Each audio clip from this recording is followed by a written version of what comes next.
Então, quem veio primeiro, foi o ovo ou foi a galinha? Então, eu tenho aqui a genética, eu tenho aqui a disfunção mitocondrial. O que foi provado aqui é que a insuficiência respiratória celular cria uma instabilidade genômica que acentua a insuficiência respiratória celular. Ou seja, tudo começa com a disfunção mitocondrial. Vai e altera a genética. A genética começa a expressar genes diferentes que são malignos. Mas quem começou foi a disfunção.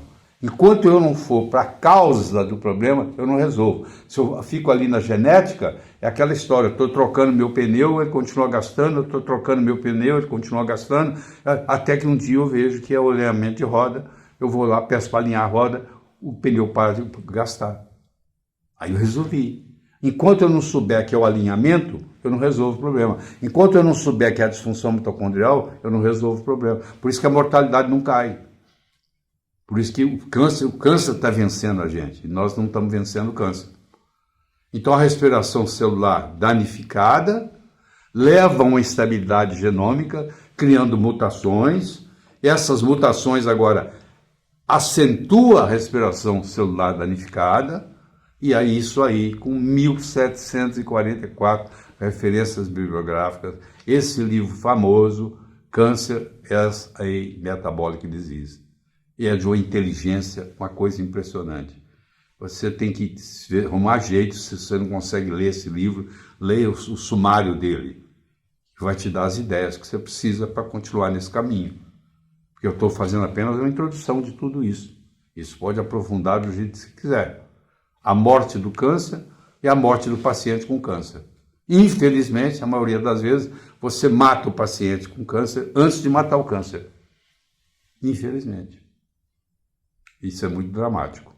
A hipótese vigente da origem do câncer é a chamada Somatic Mutation Theory, teoria da mutação somática, que é uma coisa genética, o DNA sofre uma mutação e isso causa o câncer. E eu estou dizendo para você que alguma coisa aconteceu antes disso, que é a disfunção mitocondrial. Só isso que eles têm que tirar o olho daí e levar para a disfunção mitocondrial. Aí a história é outra, muda o paradigma, entendeu? Muda o paradigma. Mas quem começou essa teoria metabólica do câncer? Foi o Otto Warburg. O Otto Warburg era um médico, um bioquímico, médico alemão, que de propósito não quis se casar, ficou a vida inteira dedicado à medicina. Ele foi o único médico até hoje, na história da humanidade, que ganhou 2 prêmios Nobel. Ele ganhou um prêmio Nobel em 1931, e ganhou um prêmio Nobel em 1944.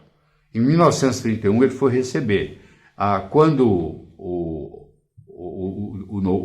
Fred Nobel deixou a herança do prêmio Nobel, ele criou uma série de regras. Uma das regras do prêmio Nobel é que você tem que ir lá receber. Se você não ir lá receber, você não ganhou, você foi nomeado. E o prêmio Nobel nunca será dado para quem já morreu. Você, para ganhar o prêmio Nobel, você tem que estar vivo, e para ganhar o prêmio Nobel, você tem que ir lá receber. Então, em 1931, ele ganhou o prêmio Nobel de bioquímica, de medicina, aplicada à bioquímica, e ele foi lá e recebeu. Em 1944, ele era meio judeu. Acho que o pai dele era judeu, a mãe não. E ele era meio judeu, e ele só não foi morto pelo sistema nazista, porque o Hitler tinha uma fobia de câncer e sabia que aquele cara era o único que realmente era o melhor do mundo. Então ele poupou o Otto Warburg. Quando chegou em 44, que ele ganhou um prêmio Nobel por uma outra coisa, aí eles não deixaram, o Hitler não deixou ele receber na Suécia, no Stockholm Institute, na cidade de Estocolmo, no Karolinska Institute, na cidade de Estocolmo, na Suécia. Aí ele foi nomeado, mas não ganhou. Então é o único médico que foi nomeado 2 vezes para o prêmio Nobel. Era considerado, na época, o médico mais inteligente que tinha no mundo. Ele dedicou a vida dele toda a isso aí. Mudanças genômicas podem participar da progressão da doença, mas não constituem a causa primária. Isso é ele falando. Então, o genômico é secundário à disfunção mitocondrial. E ele fez isso, ganhou o prêmio Nobel em 1931, não é? Muito tempo.